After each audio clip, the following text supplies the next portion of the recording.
Salut, c'est Philippe. Salut, c'est Romain. Bienvenue dans ce podcast. Aujourd'hui, on va traiter le livre The Personal MBA de Josh Kaufman. Donc, en fait, Josh Kaufman a fait sur son site une liste de livres en fait qui permettait d'avoir les connaissances, enfin limite plus de connaissances, des connaissances plus utiles qu'un MBA, parce qu'il jugeait que les MBA étaient trop coûteux et qu'elles apprenaient à développer des entreprises des années 80 et que c'était plus du tout actuel, quoi. Ça servait plus vraiment à rien à part à s'endetter actuellement. Du coup, voilà, il a fait cette liste pour pouvoir un petit peu pouvoir esquiver le MBA. Et donc, il a écrit ce livre où il a un petit peu rassemblé plein de principes qu'il a donc jugé importants pour développer une entreprise.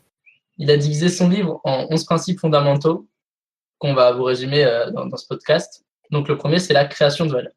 Ouais. Du coup, en fait, ce qu'il dit, c'est que déjà, il n'y a pas besoin de tout savoir pour créer une entreprise. Maîtriser les bases, ça peut mener très loin. Et pour apprendre donc ces bases, il dit qu'il faut apprendre par soi-même, du coup, par le biais de livres, principalement. Et donc, ce qu'il dit, c'est qu'il ne faut pas chercher des détails, vraiment à se perfectionner dans un truc, mais pour être à la tête d'une entreprise qui marche, mais en fait, on peut se contenter de maîtriser les bases, quoi. Il introduit une entreprise, en fait, comme quelque chose qui crée et distribue quelque chose de valeur, qui répond à un désir ou à un besoin d'autres individus, à un prix qu'ils sont prêts à payer, et de manière qui satisfait leurs besoins et leurs attentes, en vue de dégager des bénéfices suffisants afin de poursuivre son activité. Josh Kaufman, il nous dit qu'il faut faire une étude de marché pour savoir quels sont les besoins pour pouvoir en fait y répondre après, quoi. Et donc, ce qu'il nous conseille de faire pour répondre à un besoin, c'est une étude de marché, ce qui nous permettra vraiment de savoir les besoins que les gens ont et pas arriver pour créer un produit qui répondra à aucun besoin et donc du coup qui ne se vendra pas. Ce qu'il faut aussi savoir sur les besoins, c'est qu'on n'a pas tous, que les besoins ils sont un peu hiérarchisés.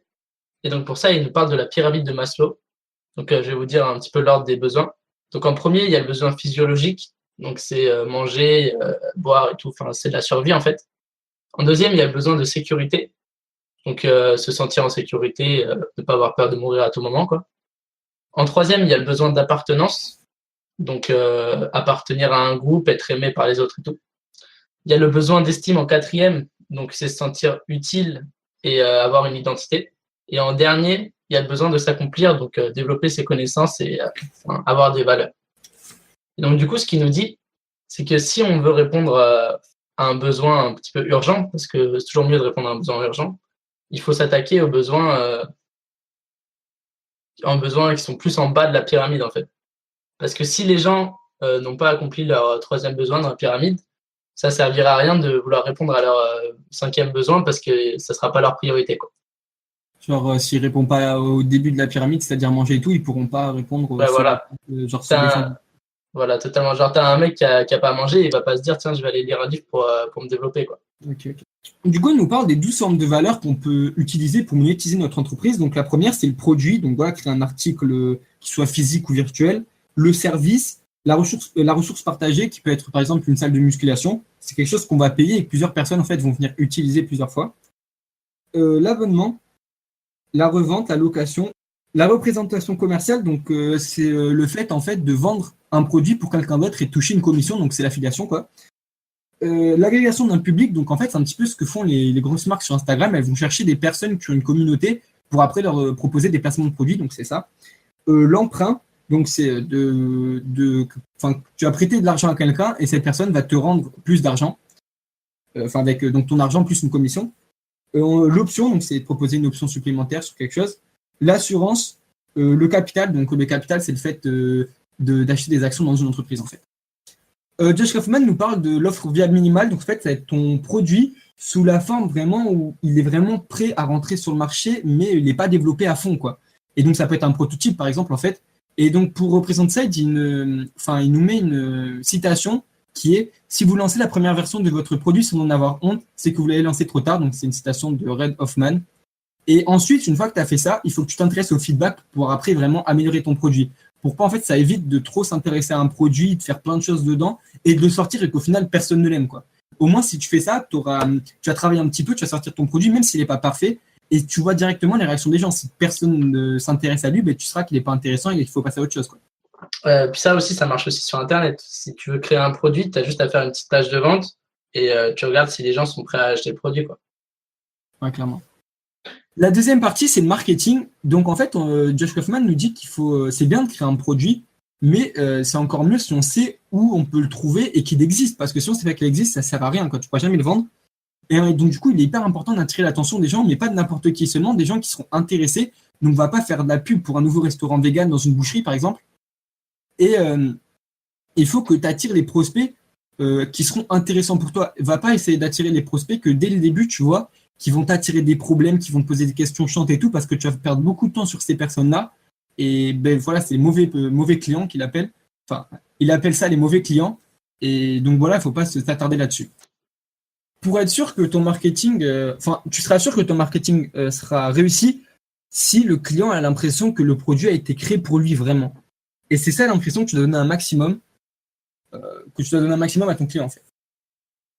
Ensuite, il nous parle du caractère remarquable. Et pour illustrer ce principe, en fait,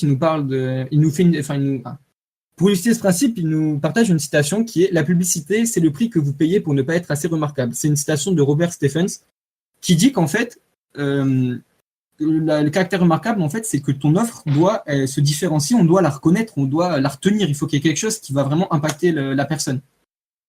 Le plus important dans le marketing, c'est la finalité, parce que les gens, en fait, ils vont pas acheter des perceuses, mais ils vont acheter des trous. Donc, ce qu'il faut que tu fasses, c'est que tu leur parles de leurs résultats, et pour ça, tu peux utiliser la visualisation. C'est donc du coup un exercice où tu vas parler, par exemple, si tu vends, je sais pas moi, un régime, tu vas lui dire, imagine-toi si tu étais maigre, tu avais perdu 10 kilos ou quelque chose comme ça, et pour faire rentrer comme ça les émotions en jeu, parce que c'est ce qui marche le plus, c'est pas la logique qui marche le mieux, c'est les émotions. Ce qui marche aussi bien dans le marketing, c'est le fait de raconter une histoire, donc le storytelling, je pense que tu as déjà dû en entendre parler. Pour faire ça, soit tu peux raconter ta propre histoire, donc voilà, dire d'où tu es parti, par exemple, si tu parles encore une fois d'un régime, tu peux dire que voilà, toi, tu étais hyper gros avant, tu avais beaucoup de problèmes de nourriture et tout ça, et grâce à ton régime, en seulement 1 an ou je sais pas, 2 mois, tu as réussi à perdre tant de kilos. Et rien que le fait de raconter ton histoire, ça va humaniser ton entreprise et ça va aussi faire que les personnes vont mieux s'identifier. Et soit tu peux aussi utiliser les témoignages où les personnes vont raconter du coup leur histoire. Les témoignages, ça va aussi te permettre de construire au fur et à mesure une bonne réputation. Et c'est justement ça pour lui, pour Josh Kaufman, de la stratégie de marketing la plus efficace, la réputation. Malheureusement, ce qu'il dit, c'est que c'est très dur à se construire une bonne réputation et c'est très rapide à perdre. Donc, fais attention à ta réputation et essaye de construire une réputation de qualité, quoi. Donc, une fois que tu as réussi à attirer les prospects vers ton offre et qu'ils savent qu'elle existe, il va bien falloir que tu vendes ton produit. Donc, déjà, premièrement, il faut bien comprendre que la vente, c'est pas de l'arnaque. Et il faut vraiment s'enlever cette idée de la tête que les vendeurs, c'est des arnaqueurs, quoi. Parce qu'en fait, la vente, c'est pas vouloir à tout prix refourguer son produit, mais c'est plus montrer au client en quoi il a intérêt à acheter son produit, quoi. Josh Kaufman, il nous dit que les meilleurs vendeurs, c'est justement pas ceux qui sont agressifs, mais c'est ceux qui posent des questions pour faire comprendre en quoi le produit il répond aux besoins du client, quoi. Donc voilà, il se positionne en tant qu'aide plutôt qu'en tant que vendeur. Mais vendre, c'est identifier et éliminer aussi les barrières à l'achat. Donc en fait, on a 5 principales barrières à l'achat. Donc la première, c'est ça coûte trop cher. Donc pour éliminer cette barrière-là, il faut faire de la vente basée sur la valeur. Donc c'est montrer en fait un peu comment c'est plus un investissement qu'une dépense pour votre client d'acheter votre produit. Lui montrer en quoi il va gagner de l'argent et pas en perdre. Il y a également les clients qui disent que ça ne va pas marcher pour eux. Donc pour cela, il faut utiliser la preuve sociale, notamment grâce à des témoignages. Il y a également une technique pour éliminer les barrières à l'achat. Ça s'appelle l'inversion du risque. Donc c'est en fait prendre tout le risque que l'acheteur a à acheter votre produit pour vous. Ça passe principalement par des garanties. Donc garantir à un prospect, à un client, que s'il n'est pas satisfait par le produit, il sera remboursé. Donc ça, forcément, il y aura forcément quelques clients malhonnêtes qui vont vous arnaquer, mais par rapport à tous les clients qui vont acheter alors qu'ils n'auraient pas acheté s'il n'y avait pas de garantie, ça fera du bénéfice.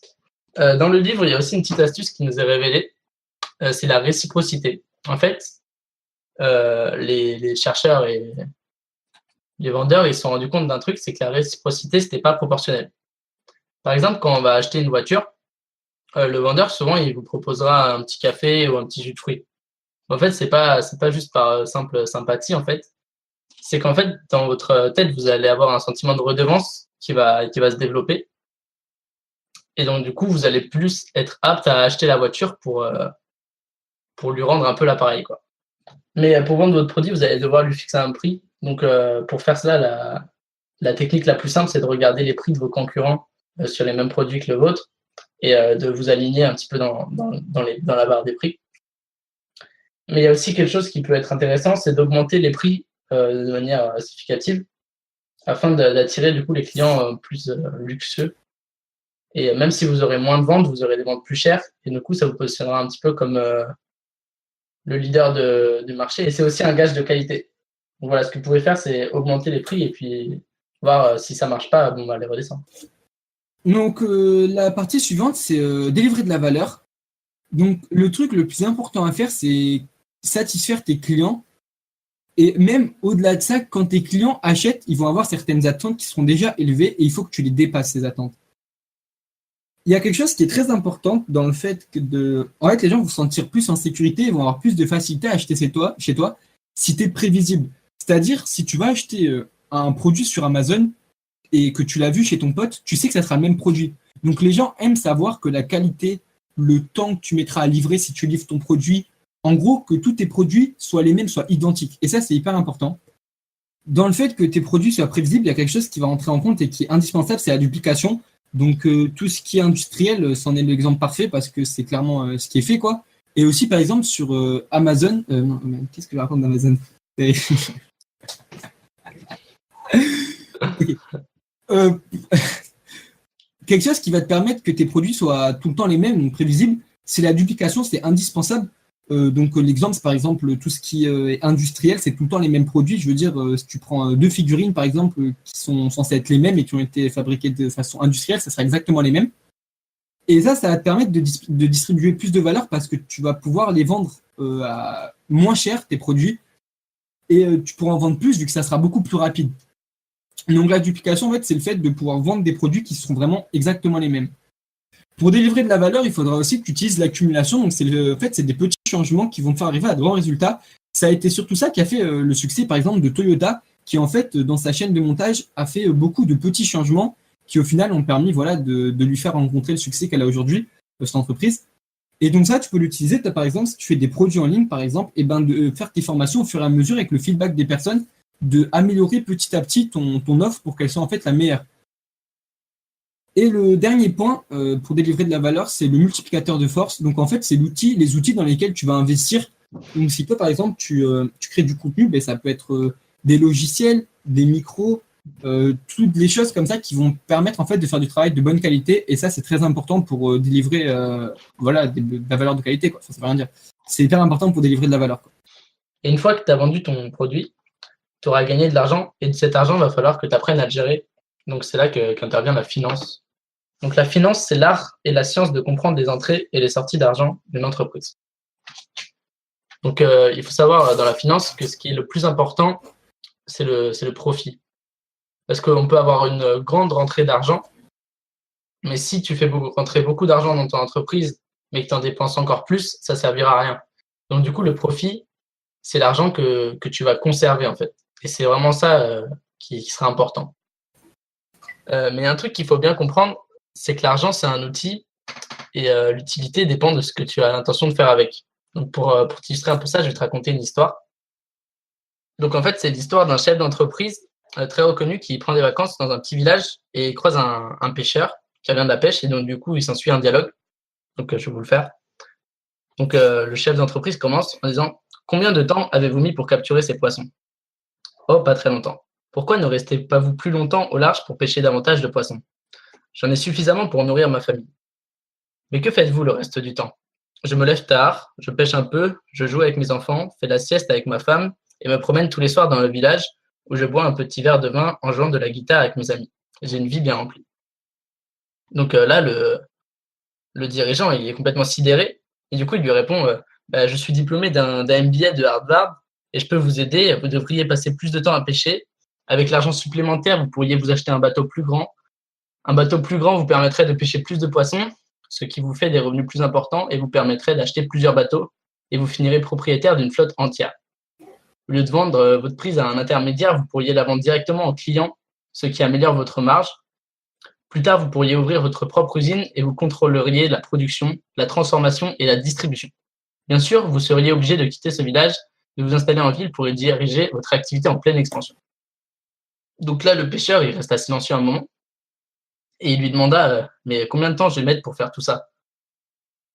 L'autre, il lui dit 15 à 20 ans, 25 ans au plus. Et après, le mec, il lui dit ensuite. Donc là, le dirigeant, il éclate de rire et il dit c'est là que ça devient intéressant. Le moment venu, vous introduirez votre entreprise en bourse et vendriez toutes vos actions. Vous gagnerez des millions. Des millions? Et après, le dirigeant, il fait une courte pause, il réfléchit et il se dit vous pourriez prendre votre retraite, vous levez tard, pêcher un peu, jouer avec vos enfants, faire la sieste avec votre femme, vous promener tous les soirs dans un village et boire un petit verre de vin avec vos amis en jouant de la guitare. Donc cette histoire, elle illustre bien le fait que c'est bien d'avoir de l'argent, mais avoir de l'argent pour rien en faire, ça sert à rien. On apprend aussi 4 méthodes pour augmenter son chiffre d'affaires. Donc la première méthode, c'est d'augmenter le nombre de clients. Bon, c'est logique, hein.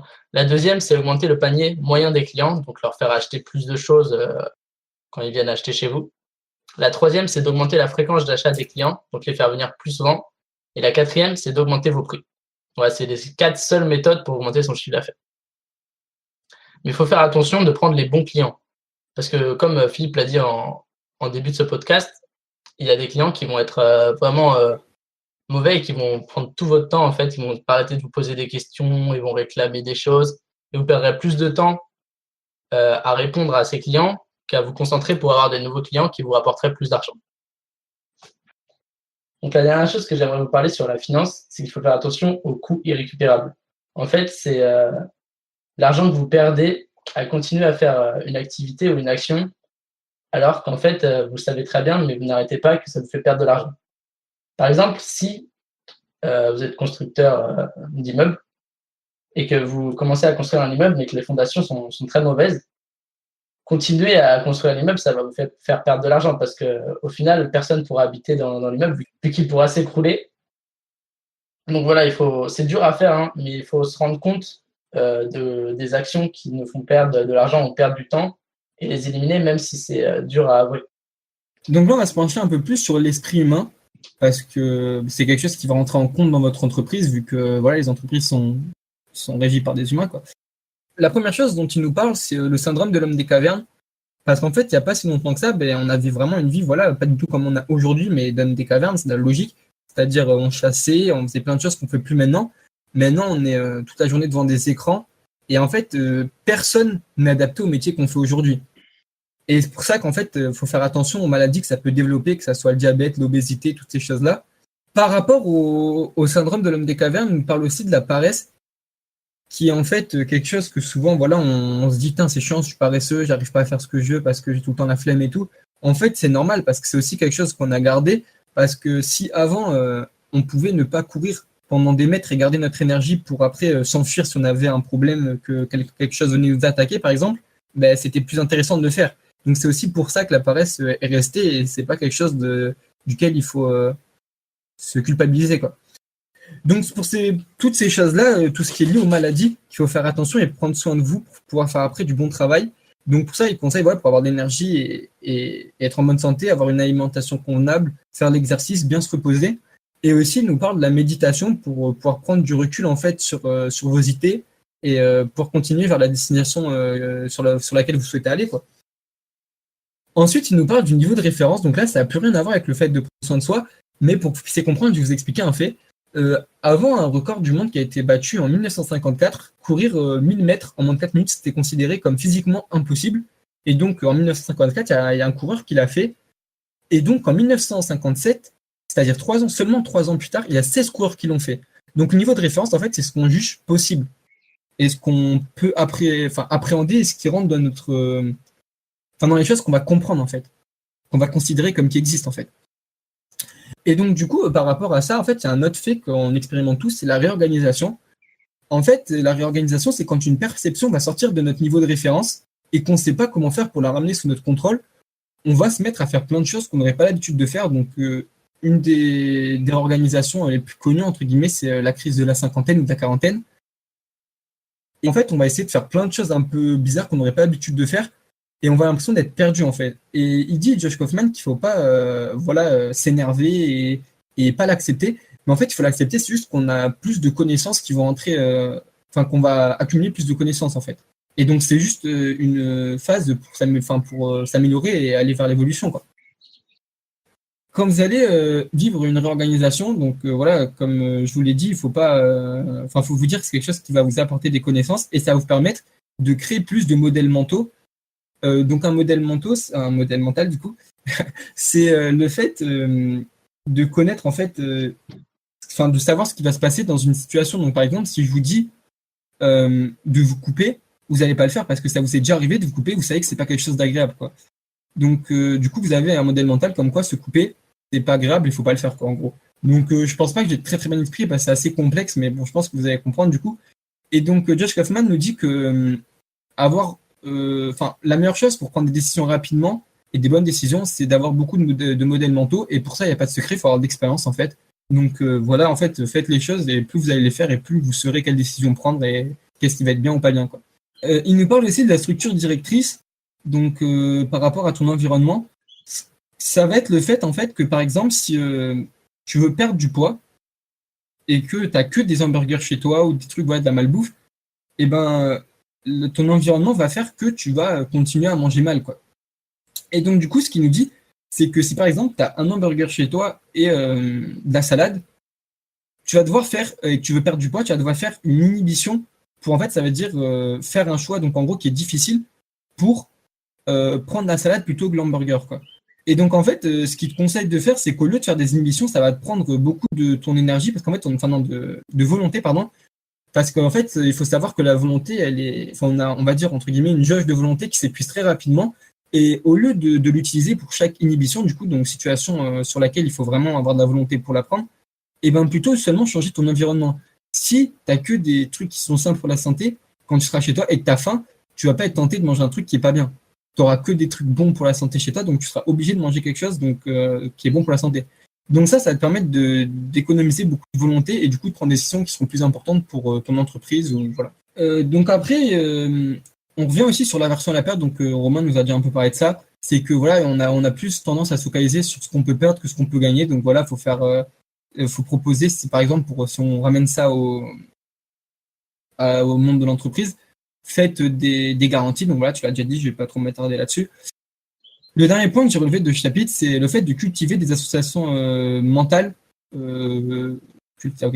le fait de cultiver des bonnes associations mentales. Donc, pour vous expliquer ce que c'est que par exemple, la marque Coca-Cola a associé sa marque, donc le Coca, au bonheur. Donc, en fait, dans ces pubs, voilà, on voit des gens qui sont heureux, qui font la fête et tout, et il y a du Coca. Pourtant, boire du Coca, ça va pas te rendre plus heureux que si tu buvais de l'eau, par exemple. Donc, en fait, plus vous allez réussir à faire des associations mentales positives sur vous, votre entreprise, et plus, en fait, les gens auront envie d'acheter chez vous, et plus les gens vont vous voir d'un bon œil, on va dire. La 7e partie, c'est travailler avec soi-même. Donc, dans cette partie, on apprend à être productif et à prendre des bonnes décisions. Donc, premièrement, il faut savoir qu'il y a un état qui existe, qui s'appelle le monodéisme. Et en fait, c'est un état où tu es vraiment focus sur une seule chose et que tu n'as pas de distraction extérieure. Par exemple, si tu veux écrire un livre, pour rentrer dans cet état, il va falloir que tu commences à écrire en ayant supprimé toute source de divertissement, genre ton téléphone ou ton Internet, il faudra les supprimer. Et au bout de 10-20 minutes, à force d'écrire, tu seras dans un état où ton cerveau il sera tellement dans la tâche que ça va passer tout seul, il sera beaucoup, beaucoup plus productif. Pour ça, il y a la technique Pomodoro qui a été inventée. En fait, c'est une technique où tu travailles 25 minutes et tu fais des pauses de 5 minutes. Donc du coup, pendant les 25 minutes, tu seras en état de monodéisme. Et pendant les 5 minutes, il va falloir que tu reposes un peu ton cerveau. Et ça te permettra d'être hyper productif. Donc je t'invite à essayer ça. Deuxièmement, il faut comprendre aussi qu'il y a une certaine sanction. Enfin, il faut comprendre aussi que changer de contexte, ça demande de l'énergie. C'est-à-dire que le mythe de faire deux choses à la fois pour être plus productif, c'est faux. Parce qu'en fait, ton cerveau, à chaque fois qu'il change de tâche, il va recharger tout le contexte de ta tâche, il va recharger tout le contexte de la tâche. Et en fait, recharger le contexte, ça va te prendre pas mal d'énergie. Et au bout de 5-6 changements, en fait, tu vas être épuisé sans même savoir pourquoi. Également, il nous donne une technique pour découvrir en fait quels sont nos vrais objectifs. C'est la technique des 5 pourquoi. Donc, je vais la faire à Philippe pour que vous voyez un peu. Donc, Philippe, quel est ton objectif? Mon objectif, c'est d'être digital nomade, je dirais. Pourquoi? Pour pouvoir voyager partout dans le monde. Pourquoi? Pour pas, je sais pas, pour pas être juste à un endroit, quoi. Enfin, pas pour pas être juste à un endroit. Pourquoi tu veux pas être juste à un endroit? Pour pas me faire chier. Pourquoi tu veux pas te faire chier? Parce que je vais être digital nomade. Oh putain, la boucle est bouclée.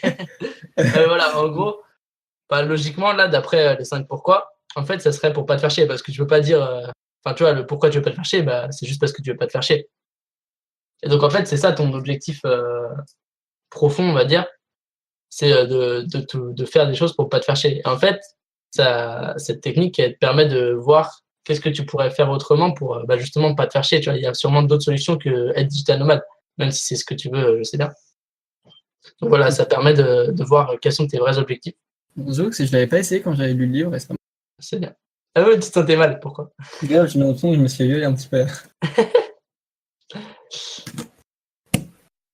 Ça, je me pose.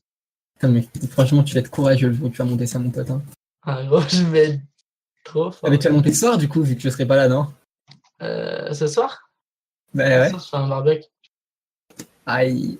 Ok. Bah, en vrai, ce soir, moi, peut-être ce soir, je peux me couper après si tu veux, le soir. Bah, ok, on verra peut-être, mais je pense pas. Après, c'est soir tard. Je te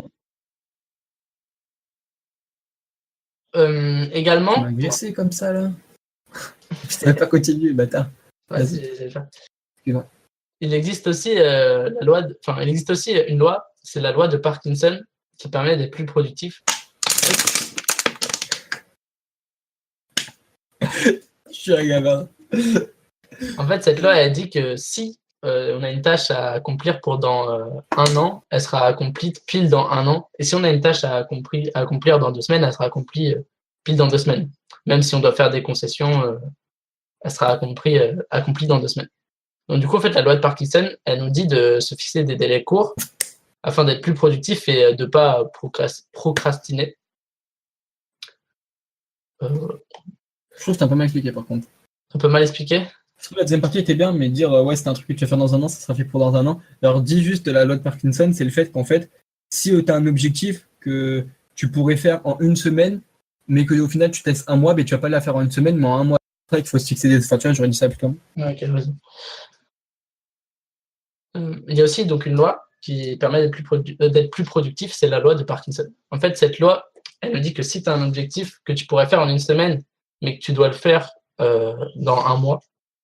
Comment tu l'as dit, toi? C'est que si tu as un objectif que tu pourrais faire en 1 semaine, mais que tu. Hein? Une tâche, comme tu veux. Ouais, une tâche, ouais. Que tu pourrais faire en 1 semaine, mais que tu te fixes au final 1 mois, par exemple, pour le faire, alors que tu aurais pu la faire en 1 semaine, mais tu prendras 1 mois. Quoi. Tu te donnes 1 mois, tu feras. Ok.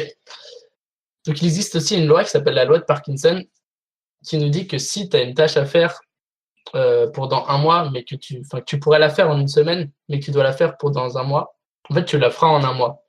Et donc, du coup, ça nous donne. Ça nous explique qu'il faut se donner des délais beaucoup plus courts afin d'être plus productif, pour faire des choses beaucoup plus rapidement. Également, il faut savoir utiliser ces cycles d'énergie. Donc, par exemple, il y a le cycle circadien, c'est le cycle de base, c'est-à-dire qu'on est fatigué le soir et qu'on est en forme le matin, quoi. Même si quand on se réveille trop tôt, on n'est pas en forme parce qu'on n'a pas respecté le cycle, en fait. Donc, du coup, il faut savoir utiliser vos cycles pour être plus productif. Donc, ce qu'il faut faire pour ça, c'est identifier quels sont vos cycles, parce que chacun a un cycle un peu différent. Donc, dans la journée, faut vous notiez à quel moment de la journée vous êtes en pleine forme et vous êtes créatif, par exemple, après avoir mangé quoi, etc. Enfin, notez tous les détails. Donc ça vous permettra d'identifier les moments où vous êtes plus en forme et pouvoir les utiliser, parce que l'humain, ce n'est pas une machine. Et vouloir être à fond tout le temps, c'est pas bon, parce que vous allez faire un burn-out, quoi. Donc, pendant vos moments où vous êtes créatif et en pleine forme, travaillez et soyez productifs. Et pendant les moments où vous sentez une baisse d'énergie, n'hésitez pas à vous reposer, c'est totalement humain. Le dernier point dont je voudrais vous parler, c'est les croyances limitantes. Donc les croyances limitantes, c'est en fait tout ce que vous pensez être vrai qui vous bloque dans votre vie. Par exemple, si on a une croyance limitante qui nous dit que c'est impossible de faire plus de 1 million d'euros par mois, on ne pourra pas le faire parce qu'on est sûr qu'on ne peut pas, vu que pour nous, c'est vrai. Alors que c'est totalement faux, vu qu'il y a bien des personnes qui font plus qu'1 million par mois. Donc du coup, pour éliminer ces croyances limitantes et aller plus loin dans vos rêves, il faut se demander si ce qu'on pense vrai, c'est vrai, et comment on sait que c'est vrai, quoi. D'où on a appris cette vérité. Et donc du coup, là, vous allez remettre en question tout ce que vous savez, et vous allez pouvoir éliminer un petit peu les croyances limitantes qui vous bloquent au quotidien. Dans une entreprise, on ne travaille pas seulement avec nous-mêmes, mais avec aussi les autres. Donc, cette partie parle de ça, justement, de travailler avec les autres. Donc, la première chose, c'est l'avantage comparatif. C'est le fait, en fait, de plutôt miser sur ses points forts au lieu de vouloir corriger ses points faibles. Et du coup, travailler avec des gens qui font ce qu'on ne sait pas faire. Et que c'est même leur spécialité. C'est comme ça que vous allez réussir à être efficace, quoi. Ensuite, on nous parle d'un principe qui est les coûts de communication, en fait. C'est le fait, en fait, quand tu as une grande entreprise, par exemple, si tu passes un ordre, le temps que ça fasse que ça traverse tous les trucs, que ça soit OK niveau législation et tout ça, ça va prendre beaucoup de temps. Et c'est ça les coûts de communication, c'est le temps que ça va prendre qu'une information soit transmise et qu'on puisse la faire en fait. Donc c'est pour ça qu'il dit que c'est bien, c'est mieux d'avoir une petite équipe et qui travaille bien ensemble, qui est efficace, plutôt avoir une très grosse équipe sur laquelle chaque communication, ça va prendre beaucoup de temps, quoi. Ensuite, il nous parle de la relation qu'on peut avoir avec donc les gens dans l'entreprise. Et il faut que les gens se sentent importants et en sécurité. Et pour que les gens vous fassent aussi vous-même sentir important et en sécurité, il faut que tu appliques le tiercé gagnant, c'est ce qu'il appelle le tiercé gagnant. Donc en fait, c'est la reconnaissance, la courtoisie et le respect. Donc c'est voilà 3 choses à appliquer. Et donc voilà, pas être un connard qui va gueuler sur tes employés ou qui va mal parler de tes collègues si t'es employé toi-même. Voilà. Donc ça, c'est pour le fait, c'est pour comment il faut se comporter avec les autres. Ensuite, pour les personnes qui vont se gérer du management, le micromanagement, c'est vraiment pas efficace du tout parce que le fait de donner des petits détails, des petits ordres, déjà les gens ils aiment pas ça qu'on leur donne des ordres, c'est chiant. Et en plus, c'est pas viable parce que si chaque tâche que quelqu'un va devoir faire, tu vas devoir expliquer, ça peut peut-être marcher, même ça sera chiant quand tu auras 10 employés, mais le jour où tu en auras 100 ou 1000, ça sera clairement impossible à gérer. Donc en fait, ce qu'il faut faire, c'est utiliser l'intention du commandant. C'est en fait, au lieu de donner qu'est-ce qu'il faut faire comme tâche, c'est expliquer quel est l'objectif. Et juste quel est l'objectif, et la personne va faire preuve de son imagination pour réaliser l'objectif. Et voilà, vous n'aurez pas besoin tout le temps d'être là, donner des indications, juste vous expliquer l'objectif, pardon.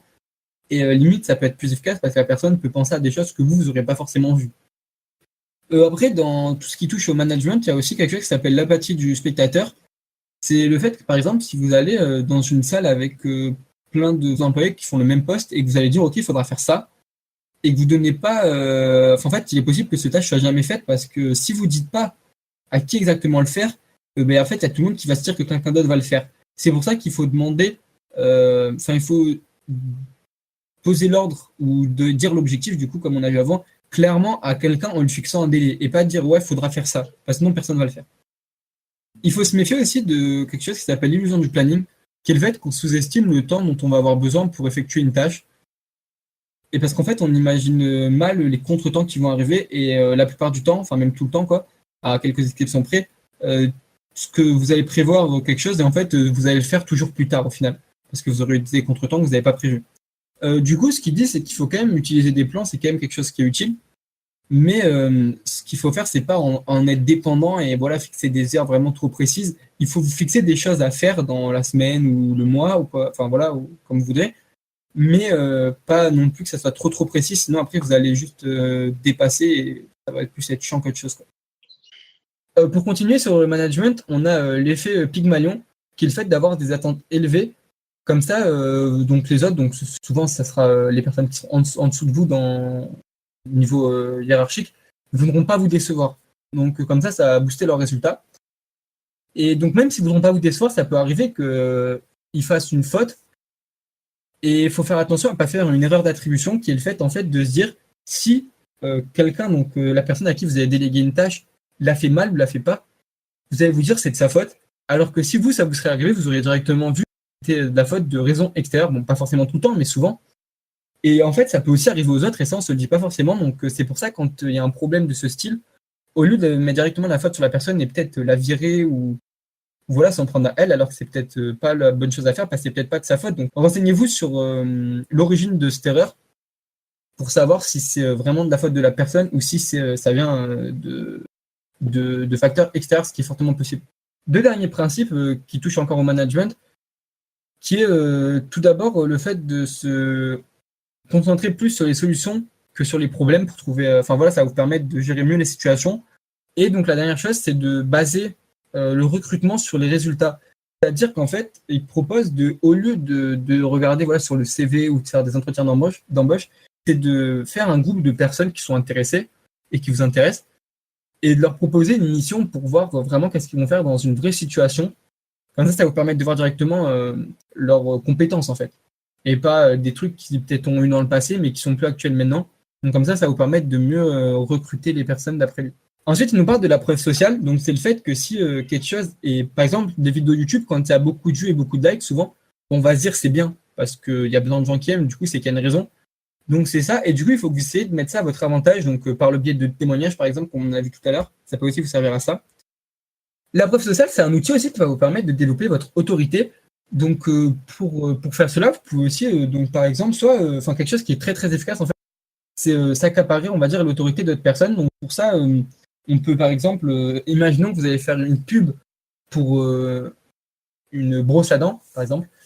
Et ben si vous prenez un docteur, par exemple, qui a joué dans une série, on va dire Doctor House, et ben la personne qui fait Doctor House, et ben il aura déjà une autorité d'être docteur, même si c'est pas du tout vrai, mais dans le cerveau, ça va marcher, on va se dire, ok, cette personne, elle est docteur dans tel truc. Du coup, même si on sait très bien que c'est un acteur, et ben ça va plus faire d'effet dans notre tête que si c'était une personne qu'on connaissait pas du tout. Donc c'est pour ça que dans certaines pubs, par exemple pour brosse à dents, il y a des gens qui disent qu'ils sont dentistes et qui font cette pub, donc voilà. Et donc il faut chercher à développer son autorité. Donc voilà, après il y a des livres qui sont consacrés à ça, donc c'est très important. Les humains, on marche beaucoup sur l'engagement et la cohérence, et c'est quelque chose qui a utilisé. En fait, ce qu'il faut, c'est obtenir de petits engagements d'une personne qui vont probablement par la suite agir de façon cohérente. Par exemple, il nous donne l'exemple d'une personne qui a été dans un magasin de tapis, mais vraiment avec l'intention d'acheter aucun tapis, quoi. Et donc en fait, il va un petit peu tester, et dès que le vendeur, ce qu'il faisait, c'est dès que le client qui est rentré sans vraiment l'intention d'acheter le tapis, regardait un tapis un petit peu de près et tout, il détachait le tapis, c'était le tapis qui était assez lourd, et la personne était assez en mauvaise santé, donc on voyait que c'était difficile pour elle, et donc elle prenait la peine de l'enlever, de le mettre par terre, et c'était du travail. Elle a fait ça plusieurs fois dès que la personne s'est arrêtée sur un tapis. Et en fait, ça va créer de l'engagement chez la personne, parce qu'en fait, on va se sentir redevable, on va se dire, ok, elle a fait tout ça, je peux pas juste ne rien faire et partir sans acheter, tu vois. C'est un peu comme ce que tu as parlé tout à l'heure, Romain, sur le jus d'orange là, pour acheter des voitures. Ouais. Et ça, il faut bien comprendre que c'est des choses qui ne sont pas du tout rationnelles, quoi. Je veux dire, un jus d'orange, ça coûte pas le même prix qu'une voiture. Sauf qu'en fait, on a tendance en fait, à être cohérent avec nos actions qu'on a déjà fait et à tenir nos engagements aussi. Donc, par exemple, si dans la rue, vient vous accoster et que quelqu'un vous demande ouais, est-ce que ça vous touche un petit peu ce qui se passe dans les pays pauvres, par exemple, les enfants qui meurent de telle maladie, et que vous dites oui, et qu'après, elle vous dit, ok, ben nous, on est dans telle association, on récolte de l'argent, vous allez avoir beaucoup plus de mal à dire, en fait, je vais pas donner, vu que vous avez dit avant que ça vous intéressait. En gros, c'est ça l'engagement. Le dernier point que j'ai relevé dans cette partie, c'est le biais de confiance en soi. Et ça, il faut faire très attention à ce biais. En fait, c'est le fait de penser que ce qu'on fait, c'est toujours, et nos idées sont toujours meilleures des autres, alors que ce n'est pas le cas. Donc faites attention parce que vous pouvez passer à côté d'idées ou de choses très intéressantes que pour avoir d'autres personnes dans votre entreprise et que vous allez considérer comme nulles parce qu'elles ne viennent pas de votre cerveau, en fait. Maintenant, on va parler de système et comprendre un peu le système. Donc tout d'abord, il faut savoir ce que c'est qu'un système. Un système, ça peut être un peu tout. C'est dès qu'il y a des flux, donc un mouvement en entrée et des sorties. C'est un système. Par exemple, un humain, c'est un système. On fait rentrer de la viande dans notre bouche, ou enfin des aliments dans notre bouche, et ça ressort à autre part. Dans les systèmes, il existe une loi, ça s'appelle la loi de Gall. En fait, cette loi, elle nous dit que tout système complexe qui fonctionne vient d'un système simple qui fonctionnait avant. Donc, ça revient un petit peu au prototype. C'est-à-dire que si on demandait à quelqu'un de faire une voiture hyper compliquée, genre une Maserati, sans avoir aucune connaissance ni aucun plan, ça serait presque impossible. En fait, on est arrivé à pouvoir faire des voitures aussi compliquées à force d'améliorer un système simple, en fait. À la base, c'était des charrettes. Après, voilà, on a mis des moteurs, etc. Il faut savoir que pour vivre, un système, il doit répondre à des tests de sélection. Donc, par exemple, une entreprise, pour qu'elle puisse survivre, parce qu'une entreprise, c'est un système, pour qu'elle puisse survivre, il faut qu'elle puisse gagner de l'argent, parce qu'une entreprise à perte, ça ne peut pas survivre. Donc, c'est ça un peu les tests de sélection. Il y a aussi un concept clé à comprendre, c'est le concept de l'interdépendance. En fait, c'est le fait que tous les éléments d'un système peuvent être dépendants des autres. Et ça, c'est très dangereux, parce que s'il y a un élément qui se casse la gueule, avec l'effet domino, tout le système va se casser la gueule. Et donc, pour être plus sûr, il faut essayer à un max de supprimer l'interdépendance, ou en tout cas de diminuer la dépendance des éléments les uns par rapport aux autres, afin de garder un système plus sûr et plus sain. Par exemple, dans un orchestre, s'il y a un violoniste qui rate sa note, c'est pas grave, vu que les autres ne sont pas dépendants de lui et le système ne va pas se casser la gueule. La deuxième partie, c'est le fait d'analyser les systèmes. Donc, j'ai gardé que quelques points clés. Le premier, c'est la qualité d'entrée dépendra directement la qualité de sortie dépendra directement de la qualité d'entrée. Donc, par exemple, si vous faites des vêtements, c'est logique que la matière première, ça fera la qualité de vos vêtements, quoi. Donc, c'est pour ça qu'il vaut mieux, donc c'est aussi ce qu'on a vu un peu plus tôt dans le résumé, de prendre des outils de qualité pour faire du travail de bonne qualité, quoi. Après, on a l'unité d'analyse, c'est qu'en fait, quand vous allez analyser votre système, donc votre entreprise en l'occurrence, ou les systèmes qu'il y a dans votre entreprise, ça va être très dur d'être honnête envers vous-même parce que voilà, on n'est pas des êtres logiques, et si tout serait logique, on n'aurait pas cette difficulté-là qui est qu'en fait, on va pas voir les choses en face directement, on va pas voir les problèmes tels qu'ils sont, on va pas vouloir les admettre, donc il faut essayer vraiment d'être impartial et voilà, d'être un maximum, d'éloigner les émotions le plus possible quand vous allez prendre des décisions, quoi, en fait. Enfin non, quand vous allez analyser plutôt. Le dernier point que j'ai noté dans cette partie, c'est l'humanisation. Quand tu vas analyser tes systèmes, tu vas avoir beaucoup de statistiques et de chiffres devant toi, et ça peut un peu te fausser des idées. Parce qu'en fait, si tu passes en temps d'attente d'un service client, tu passes de 10 à 8 minutes, ça paraît bien parce que c'est un gain de 20%, mais en vrai, ça ne l'est pas parce que ça reste 8 minutes à attendre pour un être humain. Enfin, en fait, il faut vraiment se dire qu'il y a des moments faut essayer de s'imaginer une histoire qu'il y a derrière et vraiment ce qui va se passer et pas seulement de voir les chiffres et de dire ah là c'est bien, ça s'est amélioré de tant de pourcents. Ça suffit pas en fait. Faut pas se contenter aux chiffres, faut vraiment se dire qu'est-ce qui va se passer derrière pour voir si même si ça s'est amélioré, est-ce que c'est suffisant, quoi. Le dernier point dont on va te parler de ce livre, c'est améliorer les systèmes. Donc il faut savoir que améliorer un système, c'est compliqué. Parce que en fait, chaque action que tu vas prendre aura des répercussions. Et l'action, ça ne sera pas toujours bénéfique. Il vaut mieux parfois ne rien faire. C'est ce que les scientifiques appellent l'hypothèse nulle. Et ça sera mieux que si tu avais fait quelque chose, parce que faire quelque chose, ça peut empirer la situation. Le problème, c'est que l'homme préfère passer à l'action, donc il va falloir vraiment prendre sur soi pour ne rien faire si on sait que c'est la meilleure option à faire. Il existe aussi la loi des 80-20. En fait, cette loi, elle nous dit qu'en fait, dans la plupart des choses sur Terre, il existe un ratio 80-20. Donc, par exemple, 80% des richesses du monde sont contrôlées par 20% des hommes. Donc, tu peux essayer ça un peu partout, tu verras que ça sera vérifié. En fait, ça te permet de te concentrer sur les choses vraiment utiles. Par exemple, le 20% des clients qui te donnent 80% de ton chiffre d'affaires.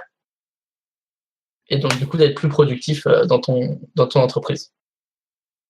Et aussi, si je puis me permettre, il faut délaisser 20% des clients qui t'amènent 80% des problèmes. Voilà. Dans les systèmes, il existe aussi un principe, c'est le frottement. C'est la difficulté qu'aura quelqu'un à utiliser le système. Par exemple, Amazon, il a considérablement réduit ses frottements dans l'achat de ses articles. C'est-à-dire qu'en fait, c'est vraiment très simple d'acheter un article sur Amazon. Mais on peut aussi utiliser le frottement d'une autre manière. Par exemple, si vous vendez des colis et que vous les livrez, si vous voulez éviter au maximum les retours de colis, quand un client veut retourner votre colis, faites un questionnaire très compliqué du pourquoi, du comment il veut renvoyer le colis. Et donc, du coup, ça lui rendra la tâche compliquée et il y a des chances qu'il abandonne en fait. Pour finir, on va parler un petit peu d'automatisation. Donc, en fait, vous pouvez automatiser pas mal de choses, mais surtout les choses à automatiser, c'est les tâches répétitives. Mais il faut se méfier parce que l'automatisation permet à l'humain d'être moins présent, mais il le rend encore plus important. Parce que l'automatisation peut multiplier les erreurs. Par exemple, si on a une chaîne de construction et qu'il y a une machine qui est décalée d'1 centimètre, et du coup, ça casse toutes les pièces, si les humains ne s'en rendent pas compte, et ça va faire des pertes colossales pour l'entreprise. Donc, c'était encore là. Merci d'avoir écouté ce résumé. On espère qu'il t'aura plu. En fait, on tient à dire quelque chose, c'est qu'on a dû rester assez vague parce que le livre parle de beaucoup de choses, pas mal de choses qui sont assez techniques, donc il faut aussi avoir pas mal de définitions et tout ça. Donc, si tu veux l'acheter, on t'a pas du tout dit, donc tu peux vraiment aller l'acheter encore si c'est quelque chose qui t'intéresse, même si nous, on t'a dit ce qu'on a retenu du livre. Donc, on espère que ça t'a plu et puis merci beaucoup à toi de nous avoir écoutés. Salut.